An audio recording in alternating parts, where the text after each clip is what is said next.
Hello, एकाक्ष class के concept decoding series में आपका स्वागत है।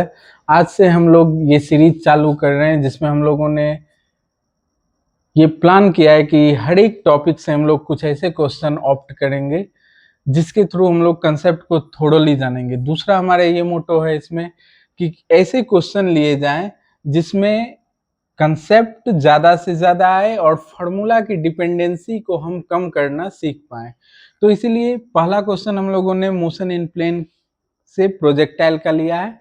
काफ़ी इंपॉर्टेंट क्वेश्चन साबित हो सकता है और इस तरह के क्वेश्चन को आप हो सकता है फार्मूला से भी करेंगे। कई इंस्टीट्यूट के डीपीपी में डायरेक्ट फार्मूला रहते हैं, बड़े बड़े फार्मूला रहते हैं, लेकिन उन सब का सिग्निफिकेंस इसीलिए ज़्यादा मैं नहीं उन सब को प्रीफर करता हूँ या उन सब के सिग्निफिकेंस को नकार देता हूँ, क्योंकि ओवर द टाइम पीरियड जब सब्जेक्ट की लोडिंग बढ़ती है तो वहाँ पे सोचना मुश्किल हो जाता है या चीज़ों को उस वे में याद करना जिस समय आप पढ़ रहे हैं वैसा याद नहीं रहता है। तो हम जनरेट कैसे चीज़ें करें, कंसेप्ट क्या उसमें है, वो चीज़ अगर डिकोड हो जाए तो हम लोग कभी भी कर सकते हैं।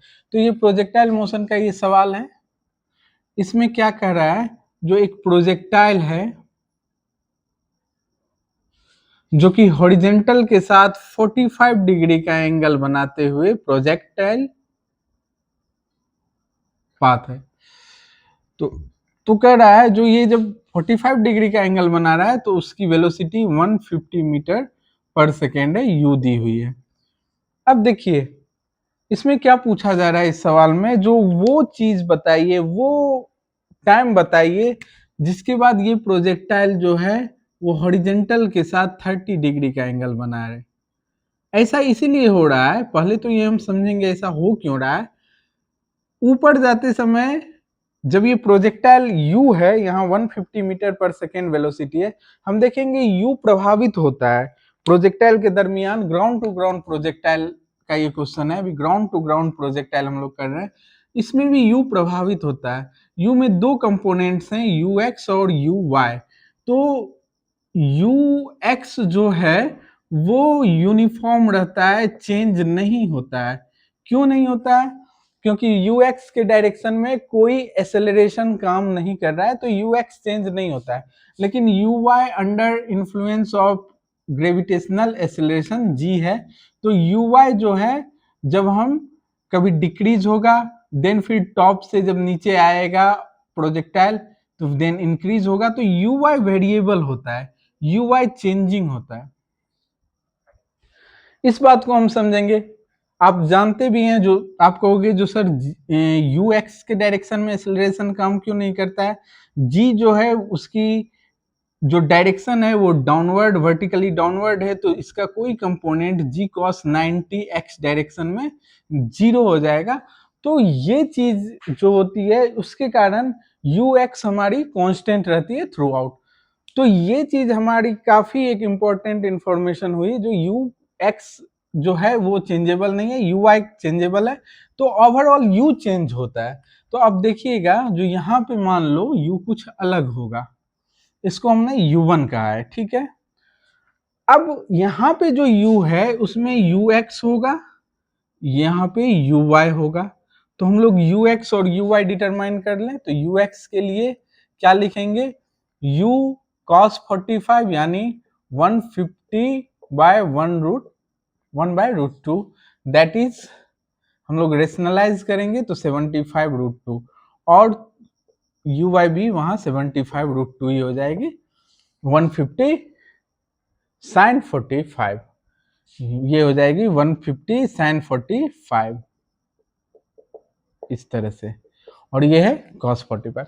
तो ये दोनों 75√2 मीटर पर सेकेंड हमारी निकल के आ गई ux और uy।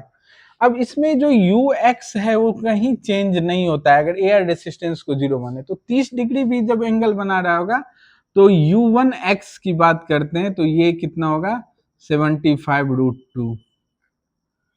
लेकिन उस समय uy चेंज हो रहा है क्योंकि उसमें ग्रेविटेशनल एक्सेलरेशन काम कर रहा है। तो हम देखेंगे जो u1 पहले हम लोग निकालें तो u1 cos 30 equal to u1x लिख सकते हैं इस पॉइंट पर, इस पॉइंट पे जहां पे 30 डिग्री बना रहा है वहां पे।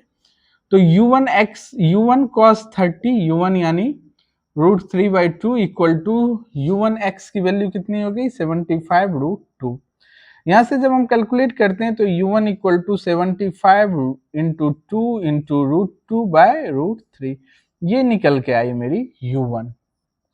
तो u1 जब हमको पता चल गया है तो u1y भी हम लोग निकाल सकते हैं। u1y निकालने के लिए जस्ट इसका y कंपोनेंट u1 का y कंपोनेंट यानी u1 sin 30, तो इसको हम लोग इवेल्युएट करें 75 इंटू 2 इंटू √2/√3 जो हम लोगों ने किया है,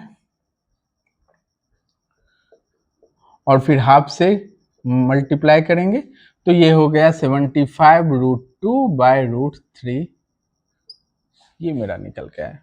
तो आप देख रहे हैं जो यहाँ पे u1 75√2 था, ऊपर जाते समय ये थोड़ा और कम हुआ है, क्योंकि u1x चेंज ही नहीं हो रहा है तो उसमें टाइम का डिफरेंस लेने का कोई मतलब नहीं है। तो u1y के जरिए हम पहुंचने की कोशिश करेंगे।